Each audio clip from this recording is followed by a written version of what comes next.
Doorbell की आवाज़ सुनकर सुधीर अपनी पत्नी से बोला, देखो कौन है। पत्नी गेट पर गई और हॉल से आंख सटाकर देखा, फिर बिना गेट खोले ही वापस आ गई।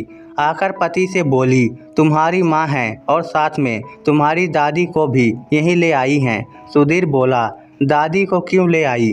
वह तो गांव में चाचा जी के पास रह रही थी ना। पत्नी बोली, बुढ़िया सठिया गई है, खुद के रहने का ठिकाना है नहीं और साथ में शमशान में पैर फैलाए बैठी अपनी सास को भी यहीं ले आई है। डोरबेल अभी भी बज रही थी। आवाज़ सुनकर सुधीर का बड़ा भाई राजू भी आ गया। बोला, डोरबेल बज रही है, तुम लोगों को सुनाई नहीं दे रही क्या?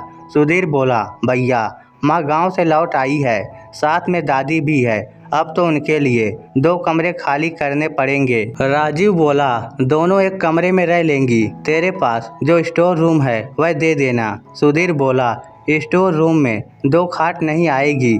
माँ का कमरा आपके हिस्से में आया है, आप वही कमरा उन्हें लौटा दो। माँ के मरने के बाद उसे वापस ले लेना। डोरबेल अभी भी बजती जा रही थी। राजीव बोला, तू क्या चाहता है? दोनों का खर्चा मैं अकेला उठाऊं? शोर सुनकर राजीव की पत्नी भी वहां आ गई थी। बोली, कब से डोरबेल बज रही है? कौन है बाहर? कोई भिखारी है क्या? आप लोग खोल क्यों नहीं रहे? राजीव अपनी पत्नी से बोला, जा गेट खोल दे, बाहर तुम्हारी सास और दादी सास खड़ी हैं। बड़ी बहू ने गेट खोला तो बिमला देवी अपनी सास के साथ खड़ी थी। बोली, बहू गेट खोलने में इतनी देर क्यों लगा दी? कब से घंटी बजाए जा रही हूँ। बड़ी बहू बोली, खाना खाने के बाद आँख लग गई थी माँ जी। बिमला देवी जब सास के साथ अंदर आई तो देखा दोनों बेटे हाल में बैठे हैं, छोटी बहू भी उनके पास खड़ी है। बिमला देवी को माजरा समझ में नहीं आया। पहले उसने अपनी सास को अपने कमरे में छोड़ा, फिर वापस आकर बोली, तुम सब यही हाल में बैठे थे तो फिर गेट क्यों नहीं खोला? छोटी बहू बोली, गेट कैसे खोलती माँ जी, आपने तो हमें टेंशन में ला दिया। घर में वैसे ही कमरों की कमी है और आप दादी जी को भी यहीं ले आई। बिमला देवी बोली, कमरों की कमी कहाँ है बहू? घर में 6 कमरे हैं, एक में तुम रहती हो और दूसरे में बड़ी बहू रहती है। एक कमरे में तुम दोनों के बच्चे रह रहे हैं, एक गेस्ट रूम के काम आता है, बाकी 2 कमरे तो खाली हैं ना। वैसे भी माँ जी को मैं अपने कमरे में ही रखूंगी, इसलिए एक कमरा तो फिर भी शेष रह गया। राजीव बोला, वह बात यह है माँ, हमने घर का बंटवारा कर लिया है। बिमला देवी बोली, तुम्हारे बाप को गुजरे 2 महीने भी नहीं हुए और तुमने घर बांट लिया। खैर बांट लिया ठीक है, आदमी तो हम उतने ही हैं, कमरे कम कैसे पड़ेंगे? सुधीर बोला, दोनों के हिस्से में 3-3 कमरे आए हैं माँ। एक हम पति पत्नी को चाहिए, एक मेरे बच्चों को चाहिए और एक कमरा मुझे गेस्ट रूम के लिए चाहिए। बिमला देवी बोली, ऐसा करो बेटा, दोनों भाई गेस्ट रूम एक ही रख लो। तुम्हारी पत्नियाँ भी आपस में बहनें हैं, इसलिए दोनों के गेस्ट भी सेम हैं। 2 गेस्ट रूम की क्या ज़रूरत है? राजीव बोला, माँ आप स्टोर रूम में रह लो, वहाँ ज़मीन पर गद्दे बिछा देंगे। माँ बोली, स्टोर रूम बहुत छोटा है बेटा और ना उसमें कोई खिड़की है, घुटन हो जाएगी, अपने कमरे में ही रहूंगी। फिर बिमला देवी अपने कमरे में आ गई। सास का बड़ा बेटा यानी बिमला का पति चल बसा था। बेटे के निधन से दुखी होकर सास बीमार पड़ गई थी। बिमला देवी अपनी सास को बहुत चाहती थी, इसलिए सास की देखभाल करने के लिए ही गांव गई थी। 1 महीने बाद वापस आई तो सास को भी अपने साथ ले आई थी, क्योंकि उसे अपनी देवरानी पर भी पूरा भरोसा नहीं था कि वह सास की ढंग से देखभाल कर लेगी। मगर घर का वातावरण देखकर वह डर गई थी। आज पहली बार उसे खुद के बेटे पराये से लग रहे थे। बिमला देवी ने अपना कमरा देखा, अभी तक उसका सामान वैसे का वैसा रखा हुआ था। दीवार पर पति की फोटो अब भी लगी हुई थी। फोटो मुस्कुरा रही थी। वह फोटो के सामने खड़ी होकर धीरे से बुदबुदाई, आज तो आपके बेटे मुझे अजनबी से लग रहे हैं जी। ऐसे लग रहा है जैसे किसी पराये घर में आ गई हूँ। रात को लेट तक बिमला देवी खाने का इंतजार करती रही, मगर 9 बजे तक खाना नहीं आया। वह उठकर रसोई में गई तो देखा दोनों बहुओं ने रसोई को भी 2 हिस्सों में बांट लिया था। 2 गेट निकाल लिए थे। बिमला देवी बोली, बहू अभी तक मेरे कमरे में खाना नहीं भिजवाया। मेरी सास के लिए मैंने खिचड़ी बनाने के लिए भी आवाज़ लगाई थी, खिचड़ी बनाई क्या? छोटी बहू बोली, माँ जी मेरा 6ठा महीना चल रहा है, रोटियां बनानी ही मुश्किल है, आप दीदी से पूछो खिचड़ी बनाई क्या?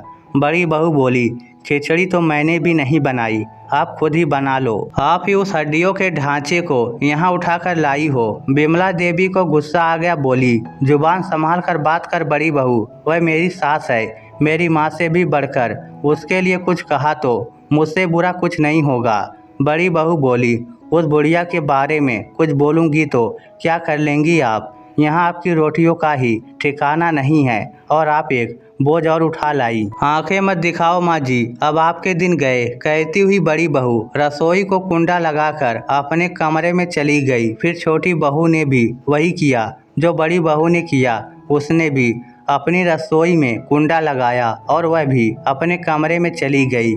यह सब देखकर बिमला देवी के पैरों में जान ही नहीं रही। वह वहीं आंगन में बैठ गई, आंखों में आंसू झिलमिला आए थे। वह वापस अपने कमरे में गई, फिर गांव से जो टिफिन बनाकर लाई थी उसे खोला। अभी रोटियां और सब्जी खाने की कंडीशन में थी।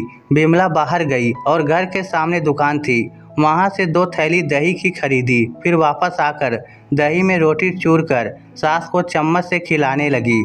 पहला निवाला मुंह में जाते ही सास ने कहा, दोनों बेटे और बहू हाथ से निकल गए। बिमला सास को 90 साल हो गए थे दुनिया देखते हुए। उसने अनुभव से ही जान लिया था कि मामला खराब है। बिमला बोली, ऐसा कुछ नहीं है माँ जी, आप बेवजह शक कर रही हो। सास बोली, बेटा जब उन्होंने हमें गेट पर इतनी देर खड़े रखा मैं तभी समझ गई थी। फिर अंदर आई तो मेरे दोनों पोतों ने मेरी तरफ देखा भी नहीं, जिनका पूरा बचपन मेरी गोद में गुजरा था। वह मुझे पहचान ही नहीं रहे थे। मैं तभी समझ गई थी कि ये पराये हो गए हैं। मुझे सुबह वापस गांव ले चल बेटा, शहर की अब्बो हवा ठीक नहीं है।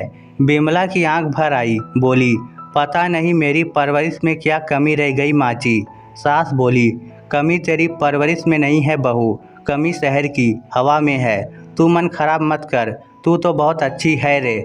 कहते हुए सास बहू के सर पर हाथ फेरने लगी। थोड़ा अपनापन मिला तो बिमला की आंखों से टपक टपक आंसू बहने लगे। रात को आकर बेटों ने यह भी नहीं पूछा कि माँ तुमने खाना खाया या नहीं। सुबह चाय बनी तभी उन्हें माँ और दादी की याद नहीं आई। सुबह 8 बजे के आसपास बड़ी बहू आकर बोली, माँ जी घर के बाहर ऑटो खड़ा है, आपके बेटे आपको वापस गांव भेजना चाहते हैं, इसलिए अपना सामान उठाइए और यहाँ से चलती बनिए। बिमला देवी कुछ ना बोली, शायद उसे पहले से ही आभास था कि ऐसा ही कुछ होगा। वह बाहर आकर बेटों से बोली, गांव में मेरे रहने खाने का खर्चा कौन देगा, ये भी तो बता दो। बड़ा बेटा बोला, आपके खाते में अभी भी 3 लाख रुपए पड़े हैं माँ, आपको खर्चे की क्या आवश्यकता है। इस घर में आप हमेशा हुक्म चलाती रही हैं, मगर अब आपकी बहुओं को अच्छा नहीं लगता। आप यहाँ रहेंगी तो बेवजह कलह होगी। गांव में हमारे 4 कमरे हैं, वहाँ आराम से अपना बुढ़ापा काटो। बिमला देवी बोली, अब ये घर छोड़कर मैं कभी नहीं जाऊंगी। अगर कोई यहाँ से जाएगा तो वह तुम लोग जाओगे। तुम क्या समझते हो, ये घर तुम्हारे पिता के नाम है। जब उन्हें पहली बार दिल का दौरा पड़ा था वह तभी समझ गए थे। मुझसे बोले थे, बिमला औलाद हाथ से निकल चुकी है, अब मेरा कोई भरोसा नहीं है कब बुलावा आ जाए, इसलिए ये घर मैं तेरे नाम करवा रहा हूँ ताकि भविष्य में तेरे साथ कुछ गलत ना हो। फिर बिमला देवी हाथ में ले रखे फ़ोन को दिखाते हुए बोली, मैंने पुलिस को फ़ोन कर दिया है, वह अभी आते ही होंगे।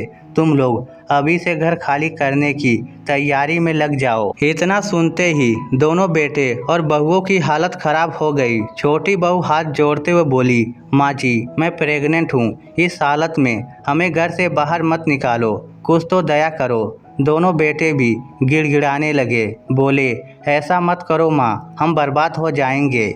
बिमला देवी बोली, जब तुम्हें हम बुढ़ियों पर रहम नहीं आ रहा था तो मैं तुम लोगों पर क्यों रहम करूं।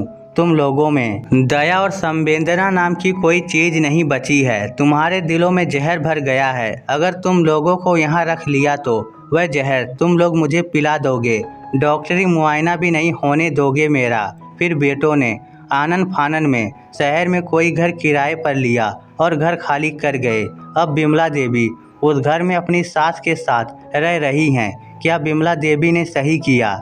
इस स्टोरी को लेकर आपकी क्या राय है? नीचे कमेंट करके हमें ज़रूर बताइएगा। धन्यवाद।